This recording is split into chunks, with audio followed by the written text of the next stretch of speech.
Good morning students. आज हम रासायनिक अभिक्रियाओं के विषय में पढ़ेंगे।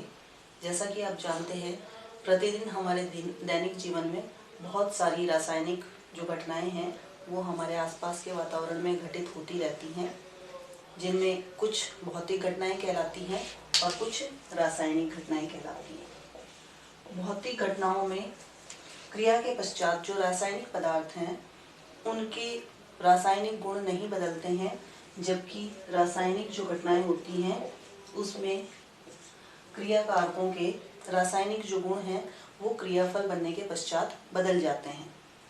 जैसे कि एक भौतिक परिघटना का उदाहरण हम लें, बर्फ को जब हम सामान्य ताप पर रखते हैं तो वह जल में बदल जाती है, और अगर जल को गर्म किया जाता है तो वह वाष्प में बदल जाता है।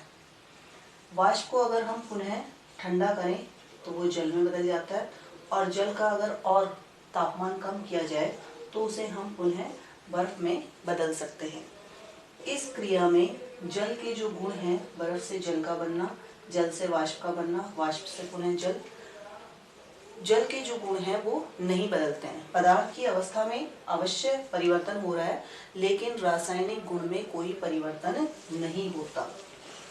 यहाँ जल का जो सूत्र है वो वही रहता है, सिर्फ उसको तापमान देकर, तापमान को कम या अधिक करके उसकी अवस्था में परिवर्तन किया जाता है। जबकि जो रासायनिक जो घटनाएं हैं उनमें जो क्रियाकारक हैं, क्रियाकारकों के मध्य क्रिया होने के पश्चात जो क्रियाफल बनते हैं उनसे पुनः हम क्रियाकारक प्राप्त नहीं कर सकते। जैसे कि यदि हम कोयले को ऑक्सीजन की उपस्थिति में जलाते हैं तो उससे हमें कार्बन डाइऑक्साइड प्राप्त होती है। यहाँ हम इसको ब्रैकेट में, कार्बन को ब्रैकेट में सॉलिड यानी कि इसकी अवस्था लिख रहे हैं, और ऑक्सीजन की अवस्था गैस, और कार्बन डाइऑक्साइड जो हमें प्राप्त हुई वो गैसीय रूप में। लेकिन यदि हम चाहें तो कार्बन डाइऑक्साइड से हमें पुनः कोयला प्राप्त नहीं हो सकता।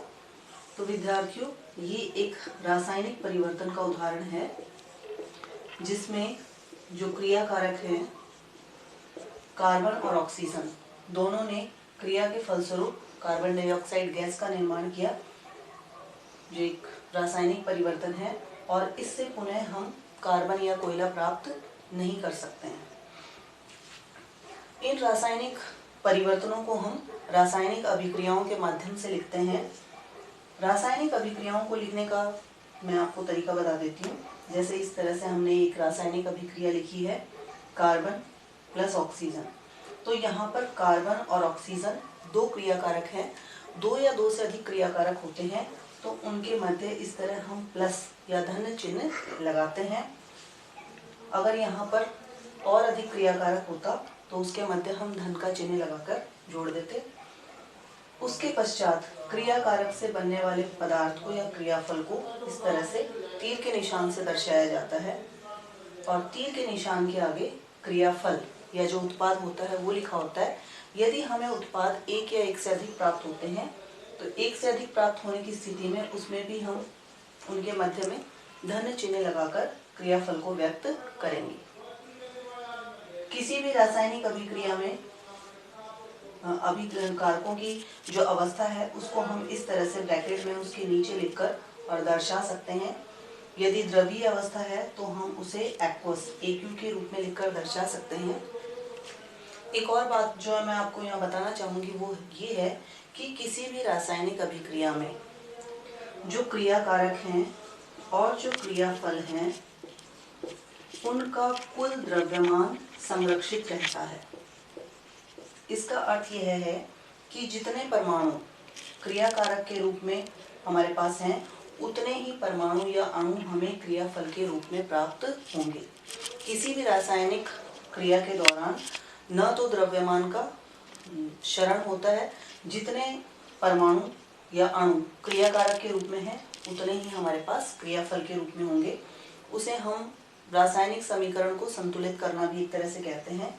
जैसे कि यहाँ पर हमारे पास कार्बन का एक परमाणु है, ऑक्सीजन के दो परमाणु हैं, तो इसी तरह से हमारे पास क्रियाफल के रूप में भी कार्बन का एक परमाणु और ऑक्सीजन के दो परमाणु मिलकर कार्बन डाइऑक्साइड के एक अणु का निर्माण करते हैं।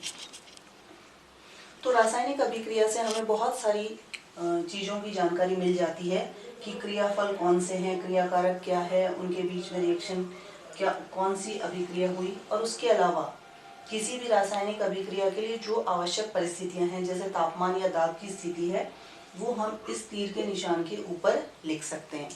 इसके अलावा यदि कोई रासायनिक जो अभिक्रिया है वो पुनः क्रियाकारक उससे प्राप्त हो सकते हैं, तो उसे हम उत्क्रमणीय अभिक्रिया कहते हैं और उनके मध्य में इस तरह से तीर का निशान लगाया जाता है।